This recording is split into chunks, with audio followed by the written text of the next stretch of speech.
After the First Galactic War, Super Earth has lived in an era of peace and prosperity for 100 years, until February 8, 2184, which was when the Terminids broke out of their containment and the automatons reared their communist heads.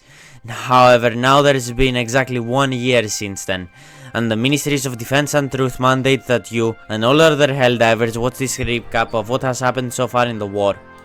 Starting off, we are going to split what has happened so far in the war into 6 different sections: the TCS, Swift Disassembly and the Reclamation, the TCS Failure and the Meridia, the Gloom, the DSS, and finally the Return of the Illuminate.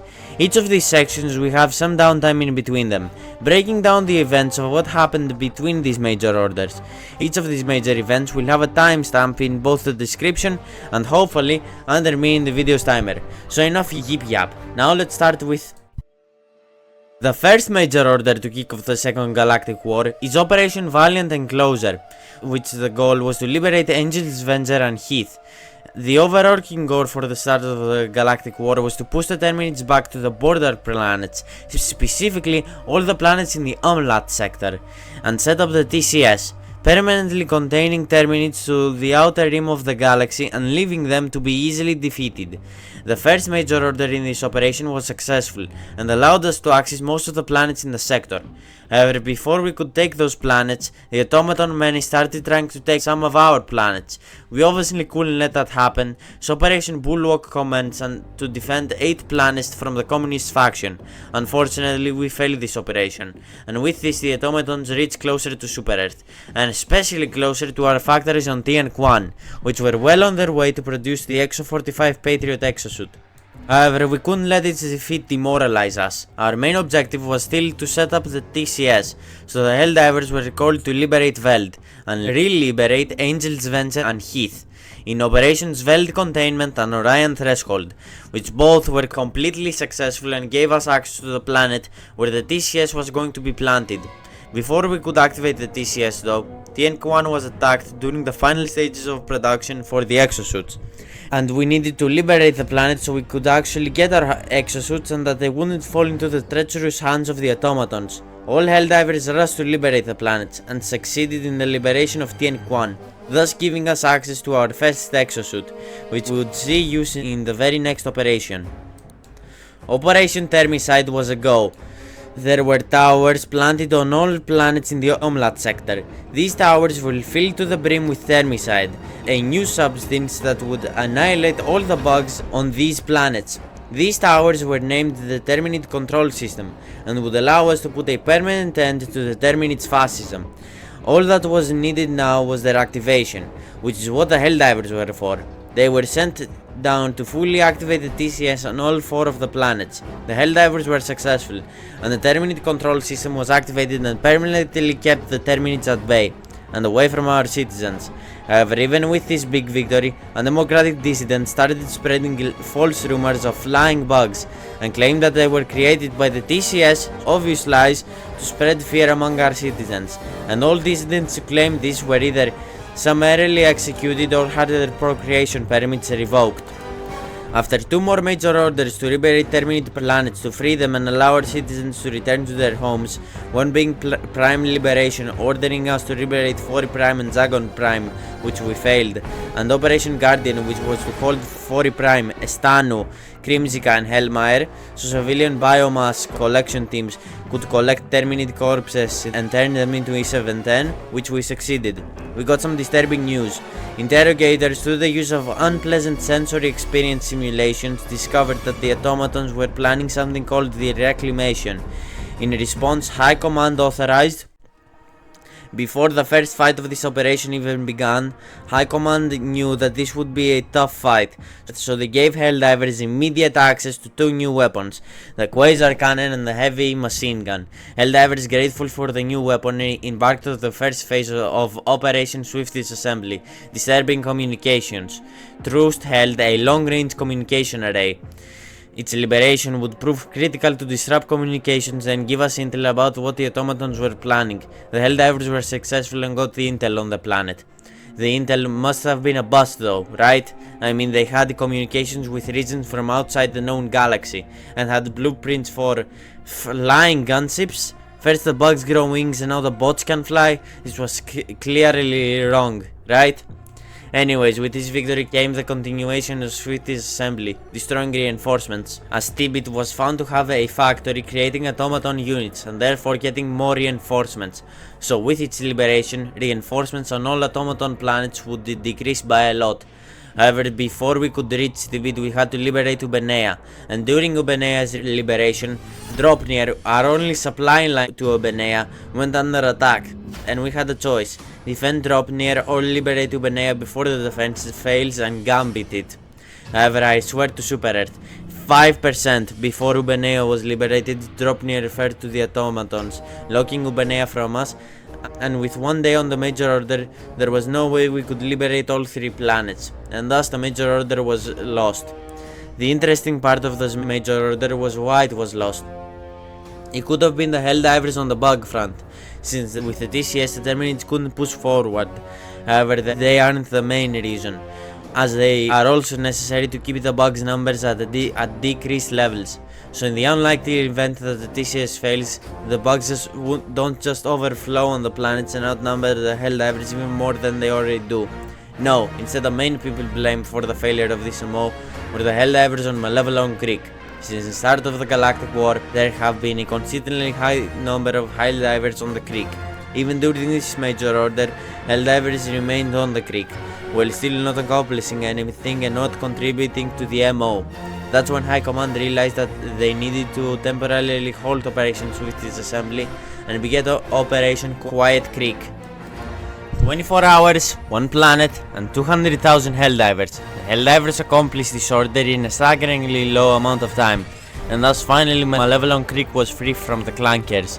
Thus, April 3rd was officially referred to as Malevelon Creek Day, and all Helldivers were given a cape in memory of all the Helldivers who died on the creek. With the creek liberated, Swift Disassembly could continue, with Swift Disassembly hold ground. Automatons, realizing their inevitable defeat is near, are sending out more attacks to try and save some grace and delay the inevitable, especially with their launch of flying gunships. The blueprints we saw on Truce were true, and now they're raining down hell on our heroes. Also, there have been rumors of automaton, quote, factory striders? Last time rumors came of an enemy and ended up being true. And since the Ministry of Truth has yet to comment on the matter, we truly have no idea if this is true or not. This Major Order could not fail, as we don't know what undemocratic abominations the automatons could make in the future. We needed to hold Malevelon Creek, Ubenea and Dropnir, so they can't regain their ground. Despite their double attack, we were successful in holding the automatons back. We only had one more phase: Operation Swift Disassembly, Annihilation. We needed the 3 final automaton planets: Dergen, Maya and T-Bit. The end for the socialist toasters is here. One final push, one final fight. The first of the 3 was T-Bit, which, if you remember, had a huge automaton factory.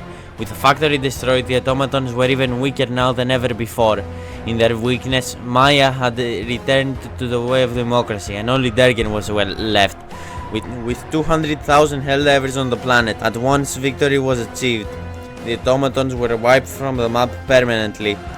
Conflict with the Automaton Legion had ended, and freedom for the eastern sector had been confirmed. With us being occupied on the bot front, the bugs had pushed to the TCS planets. We needed to liberate some of the bug planets to set up new and improved E710 farms on Helmire, Estanu and Krimsika. With us being successful in this order, not only have we secured more than enough E710 for at least a few months, more importantly, the war had never been closer to ending. Slip space watcher detected. Slip space watcher detected. Slip space watcher detected. Slip space watcher detected. Slip space watcher detected. Somehow the automatons returned. The communications with region from outside the known galaxy weren't a fluke. The biggest invasion Fleet Freedom has ever seen came from the northwest side, taking multiple planets and sending invasions to many others. There was no stopping it. All we could do is try to minimize the casualties and losses of planets. We needed to defend 5 planets from the automatons, but even then we failed. There was no stopping this fleet without strategy. So High Command went back to the drawing board and came up with the Menken line. Through the liberation of Lezath, and meant the automatons would be unable to push closer to Super Earth. This defensive maneuver was successful and allowed Super Earth to temporarily calm down. After 2 more major orders, one to resupply on fuel and one to hold Marfark, since it was also under heavy attack from the bots, we got one of the toughest major orders in the war's history. Operation Rampant. We had 5 days to defend 10 planets from both fronts. This major order was just a constant spam of defense campaign after defense campaign. If you've ever wondered why the bots pretty much extended to where their original fleet was, this MO was the reason. Multiple planets were lost. Citizens were attacked in many once free sectors. However, through blood, sweat and tears, democracy reigned supreme, as we did, somehow, defend 10 planets. This victory gave High Command enough confidence to begin Operation Legitimate Undertaking, which had the ultimate goal of saving our citizens. However, it started with a choice. The choice to retrieve either the anti-tank mines or the airburst rocket launcher. The Helldivers ultimately chose to save the airburst rocket launcher, while also saving the citizens of Penta, which contained the materials for the rocket launcher. Phase 2 of this operation.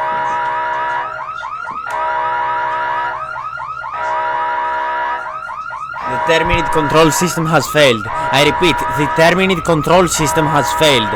All planets that had Termicide sprayed on them are lost. The case was especially bad on Meridia.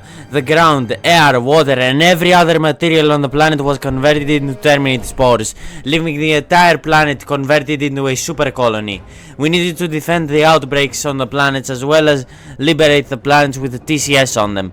We succeeded in destroying the TCS, however we failed to defend the outbreaks, and after one more attempt at getting the materials for the anti-tank mines, which we failed, the Second Galactic War was officially declared, and since it was declared, we needed new places to train recruits. That's why we were ordered to hold Aesir Pass, Vernon Wells, Heath and Angel's Venture, so safe training camps could be established on the planets, which would boost our liberation rates. This was successful, and we temporarily had increased liberation rates, after one more major order in which we had to kill 3,141,592,653 enemies of freedom. Something very similar was spotted on Varelia 5. A petafactory, similar in size to the one on Tien Quan, was spotted on the planet. This undemocratic factory, produced in countless bots for the automaton regime, had potential to be an instrument of freedom, as it could be reused to produce our second exosuit. The Emancipator, fitted with dual autocannons, it would be a great companion to the Patriot exosuit. So Helldivers marched to the planet, liberating it and allowing us to use our second and so far last exosuit, which we would need because aggression on both fronts was still unrelenting, especially on the Terminids, due to the newly established super colony. Super Earth was not gonna let its rampage continue, so it started collecting scientists, putting them on Morades to get them to work on a solution to the Terminid problem. The solution they came up with? The Dark Fluid, an experimental substance obtained from the Illuminate, now weaponized to bring the destruction of Meridia, and thus Operation Enduring Peace was a go. The first step was to carve a path to Meridia. After that was successful, the toughest battle in the war started. A giant planet-wide super colony. Oh, what the fuck? Threatening to bring tyranny to our own backyards. And we have a fucking Bile Titan. If we don't stop this spread of infestation, What the fuck is that? liberty could be next. Is the traitor dead? I can't see! That's right, worse than the Creek, worse than the Illuminates returned, and worse than the planetary bombardment. Meridia was a hellhole no diver ever escaped from, filled to the brim with spores, constantly spawning Terminids on a level never seen before. The worst being after the payload was deployed, constant shrieker spawning. Like a Hydra, you took one's head off, 3 other came up. This absolute wombo combo made Meridia the worst the war has ever seen. As for me, it left me with permanent mental scars, constant nightmares of past lives, dying in the worst ways imaginable, making Meridia a place where all democracy and freedom goes to die. It's a place that haunts my nightmares and destroys my dreams. Even still, after all the hell that it gave me, the planet broke before we did. On June 2nd, 2024, Meridia fell to the Dark Fluid. Spontaneous celebration began on all liberated worlds. in memoriam to both the Helldivers who died on the planet as well as Meridia itself, which was turned into the worst of the worst in terms of what the Terminid scum can do. Though now it sits free as a beautiful black hole. With the super colony's destruction, containment of the Terminids was once again possible. What was also possible was us trying to fight the automatons on Cyberstan. Operation Firewall was the start of that, with us getting Database 1 on Wasat, which revealed to us that the automatons are terraforming Cyberstan. The rest of the information hasn't gotten revealed yet, except for a few names which are Vessel 00, Nucleus and finally Collective. The next major order was very important, however not for the reason you'd expect. Marfark was revealed to have a huge explosive depository, big enough that liberating the planet could give us the anti-tank mines. However, at the same time, Werner and Wells' distress messages were shown to have sick children stuck in the Super Citizen Sans Hospital for very sick children. Only one of these could be saved. The strategic choice would be to get the anti-tank mines. However, that decision would be the one the automatons would make, due to them being heartless, and Super Earth is all about heart, so we saved the children. The anti-tank mines were lost, and so was the major order. However, in all Helldivers' minds and hearts, this order was an astounding victory. After a few major orders to destroy bug nurseries, containing the automatons from reaching the creek again, and also containing the bugs from the Falstaff and Gen Z sectors, an interesting major order popped up. In the first Galactic War, X-45 had a lab developing an intergalactic battle station to assist in the liberation of planets. However, radiation levels on the planet suddenly increased, and so that the planet and the lab had to be abandoned. 100 years later, the radiation fell to safe levels, and now the automatons wanted the lab for themselves. We obviously couldn't let that happen, since we had already sent a mining team to excavate the old lab. So we had to defend X-45. That was successful, and now we have fully excavated the lab. In the lab there were concepts for Super Destroyer upgrades, a stash of the commandos from the first Galactic War, and finally the plans for the battle station. Once we obtained all of them, we destroyed the lab, so the automatons couldn't obtain any part of the information for themselves. The battle station itself would take a few months to be ready for action. Until then though, we had work to do. After a quick refill on E710, we had the opportunity to split the automatons in half. You see, due to us being able to defend X-45, we had a great opportunity to liberate this line of planets. With this line being liberated, the automatons on this side of the map wouldn't have any reinforcements, leaving them at 0% regenerate. After a little bit of fighting, we did this, thus giving us a chance to free a huge part of our galaxy. Capitalizing on this opportunity, we had to liberate Charon Prime, Charbal 7 and Chopesa 4. However, we wouldn't do this without any resistance. The automatons tried to take back Marfark. If this was successful, this would revert our progress to try and free this huge part of the galaxy. However, it wasn't, and all planets still had a 0% regenerate. However, this didn't leave us with a lot of time to liberate all of the planets. Somehow though, the Helldivers did this. We managed to free all 3 planets, making this order successful with less than 30 minutes on it. After another refill on E710, which we needed since the first one was kinda small, we discovered a new threat. The automatons had developed orbital rail cannons on multiple planets, which delayed evac times by 45 seconds on a galaxy-wide scale. We needed to disable the systems on 5 planets. After a lot of fighting, we weren't on time to save all of the planets. However, after a few more days of fighting, we managed to liberate Wezen, which was the last planet we needed to fully succeed. So even though we weren't able to disable the rail cannons, we got territorial ground on Wezen, leaving only 2 planets not connected to Cyberstan. However, the only reason we were able to do this was because the major order after the previous one was to kill 1.5 billion enemies of freedom. The reason for this was because High Command wanted an efficiency review of our mine stratagems, so they needed us to kill 1.5 billion enemies to make sure our weapons were up to the standard. If this order failed, they'd give us the anti-tank mines, to make sure our mines were up to snuff to combat the enemies of freedom that they felt were coming. We failed this order unfortunately, thus we were given the mines, putting this subplot of avoiding the mines to rest unfortunately. That wouldn't be the only unfortunate thing coming. A small yet ominous cloud was spotted on Socorro 3. In order to set up an investigation on the cloud, we needed to liberate Esker and Borok, as well as kill 500 million enemies on Socorro 3. This would be hindered by the resurgence of a long extinct enemy. The Impaler returned, with the same cowardly tactics that it had in the first Galactic War.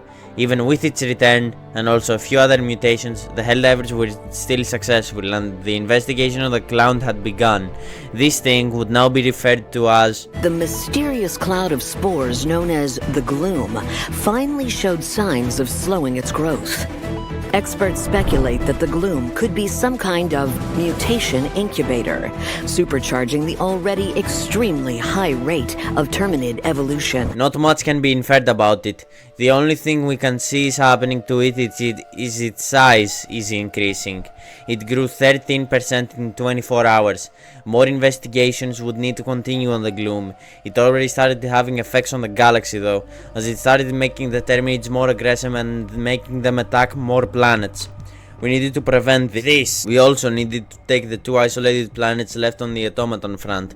So overall we needed to both defend 5 planets from the Terminids and take Trust and Valdalon 4.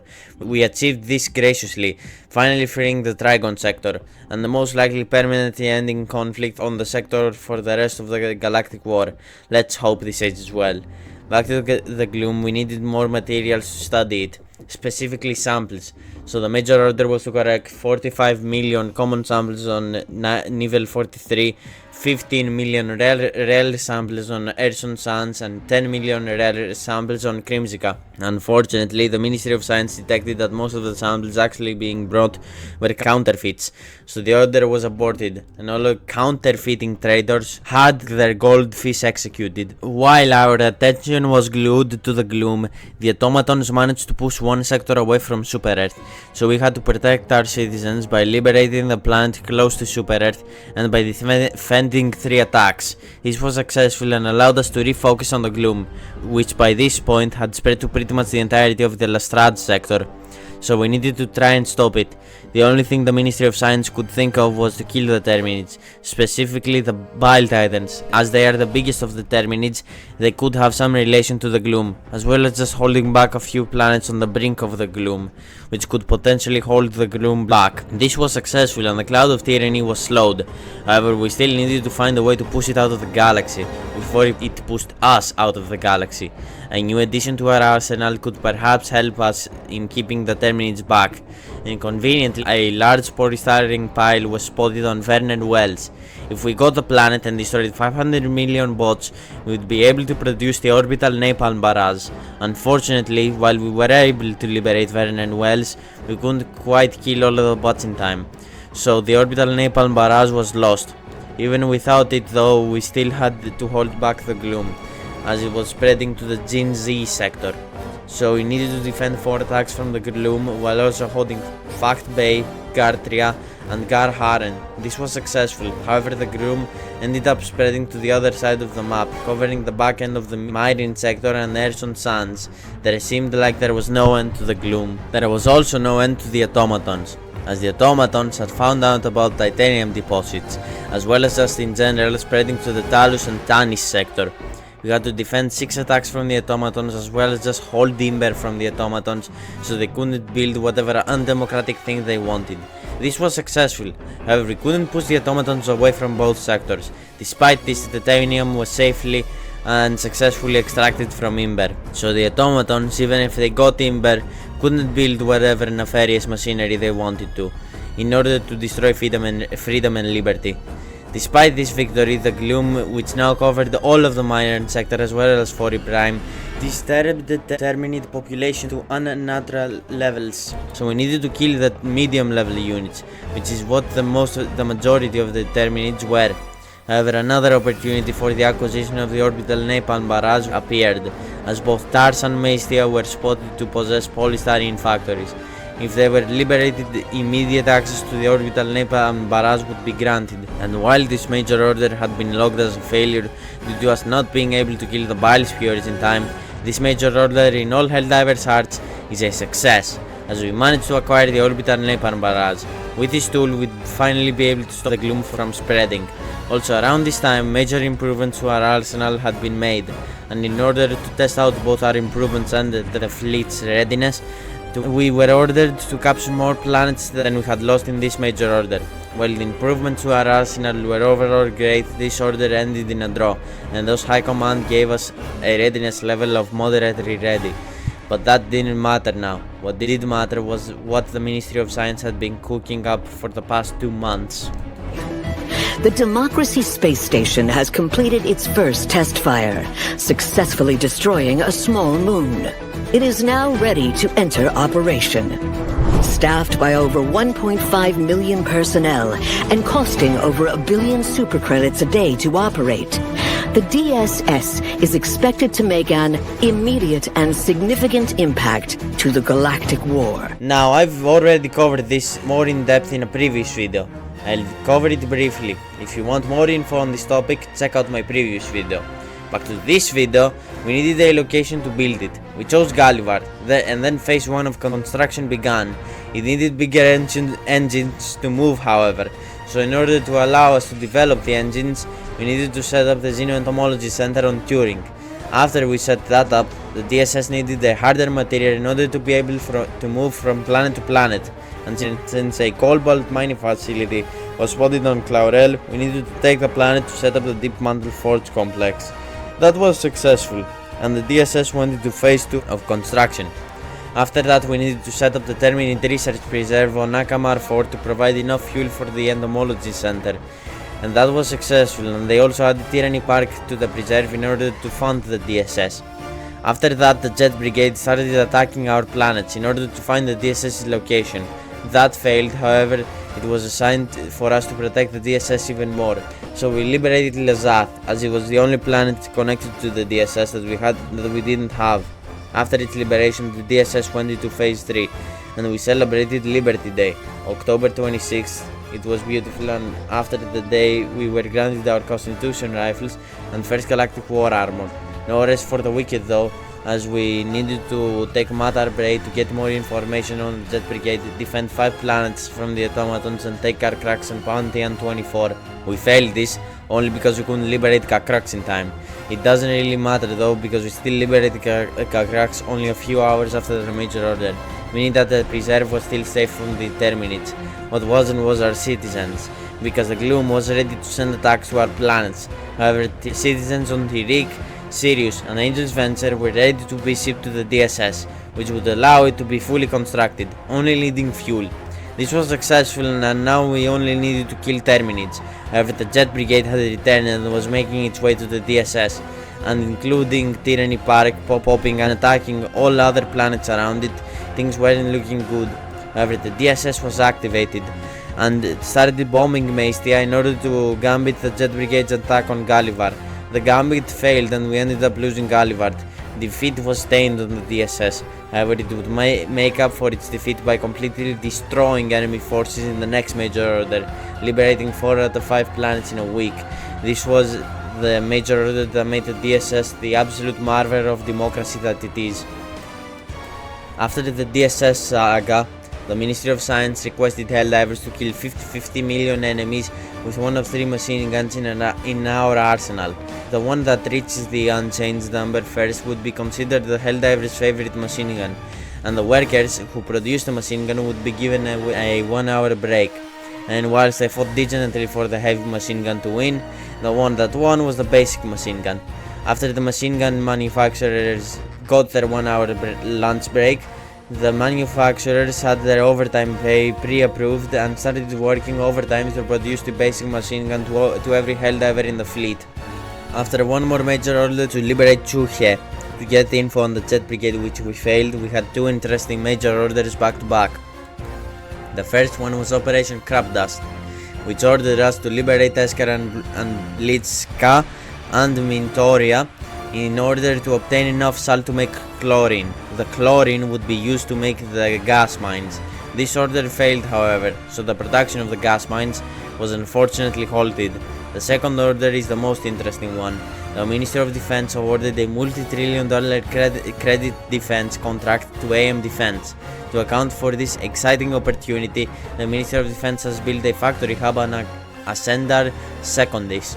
This factory hub will enable us to build countless new weapons and stratagems. However, the Terminids are ready to attack it. Due to this, the Ministry of Science could identify that, quote, the alien race may instinctively sense and attack areas with heavy democratic activity. We must stop them before they could reach our factory hub and disable us from building it to free.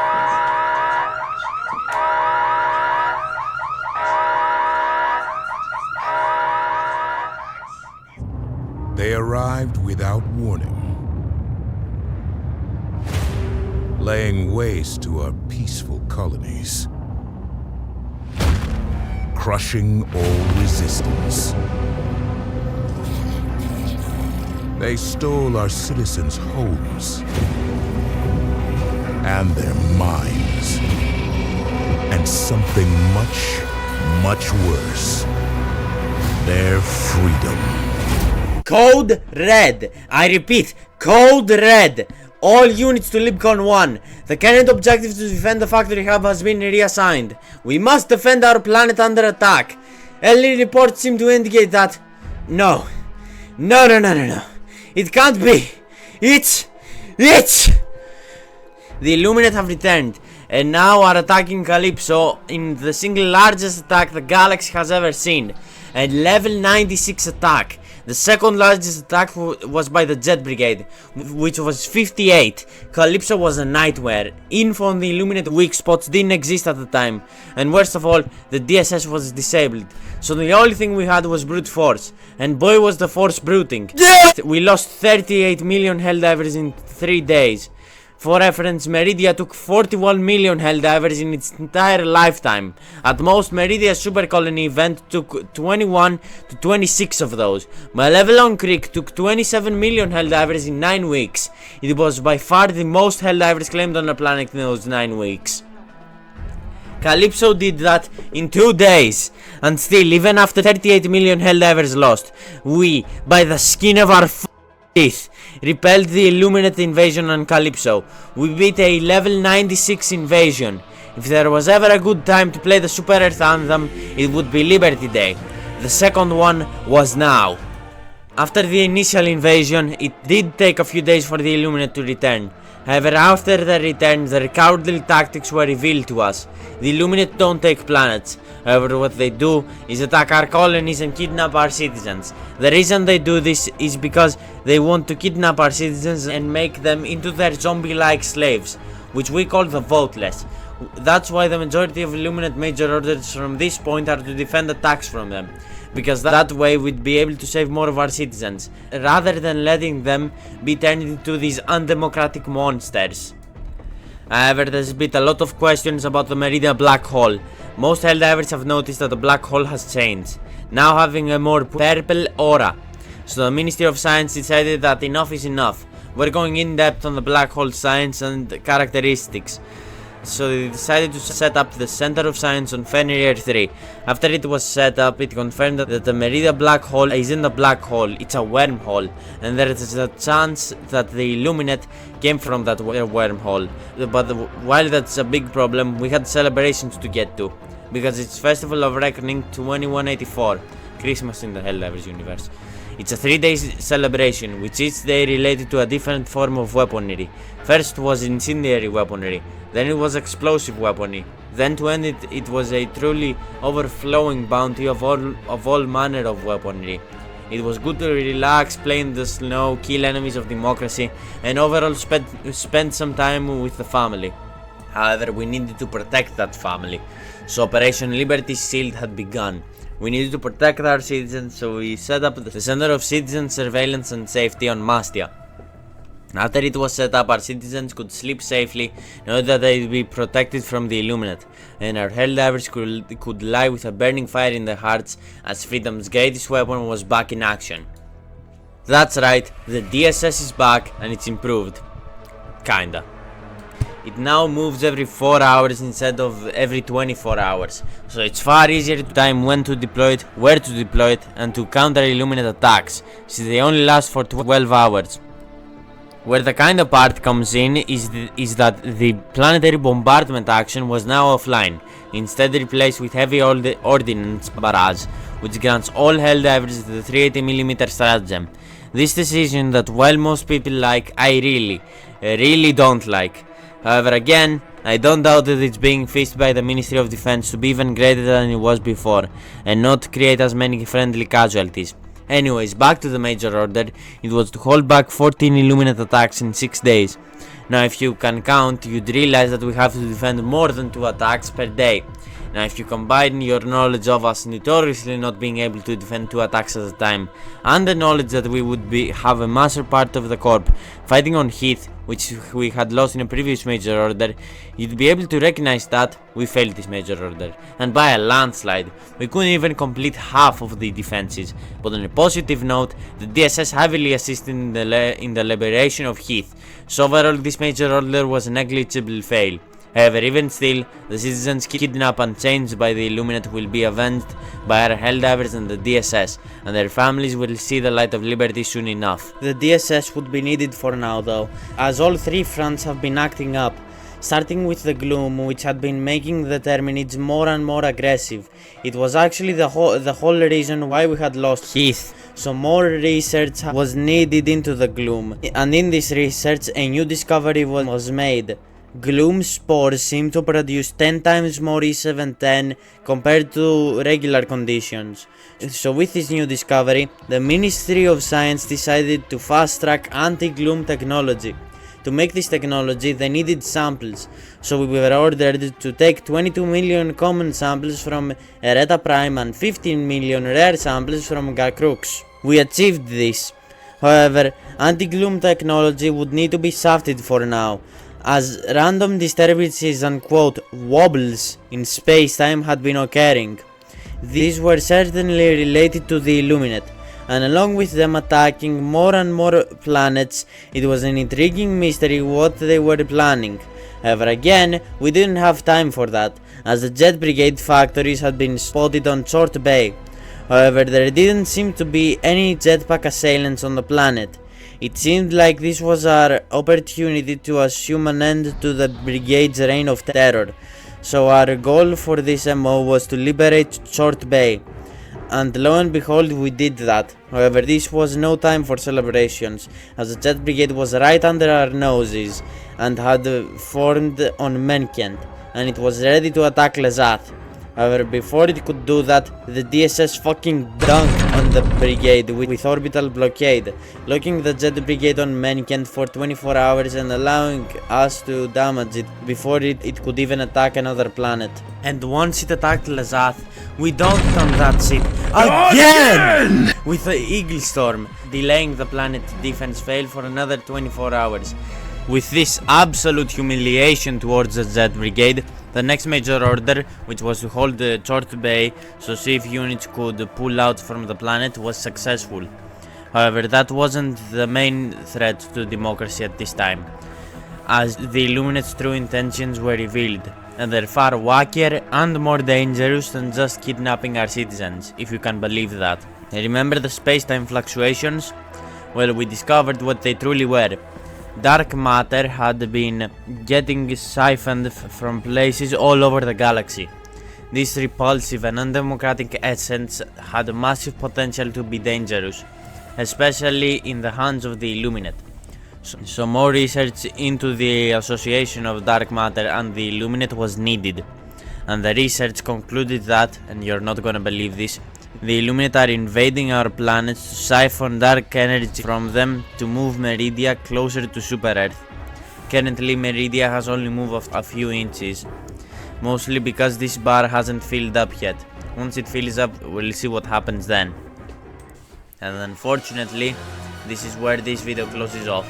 I know we left off with a lot of cliffhangers. Meridia, Cyberstan and the Gloom are all important plot points that we just can't cover right now. For my next video, I'll either make a review on Spider-Man 2's combat, which I would do when the game came out on PC, or if I don't have the game, I'll make a DSS video, since some significant changes have been made to it that I feel like I need to cover. Before the outro stuff, I'd like to first thank Phantom's Helldivers 2 wiki. Their Major Orders page and planet page saved my skin while making this video. If not for them, this video wouldn't be here, so huge thanks to the people who run this page. I owe them a massive debt. Now I can finally say, drink water, eat an apple, talk to your family and subscribe so I can see you in the next one.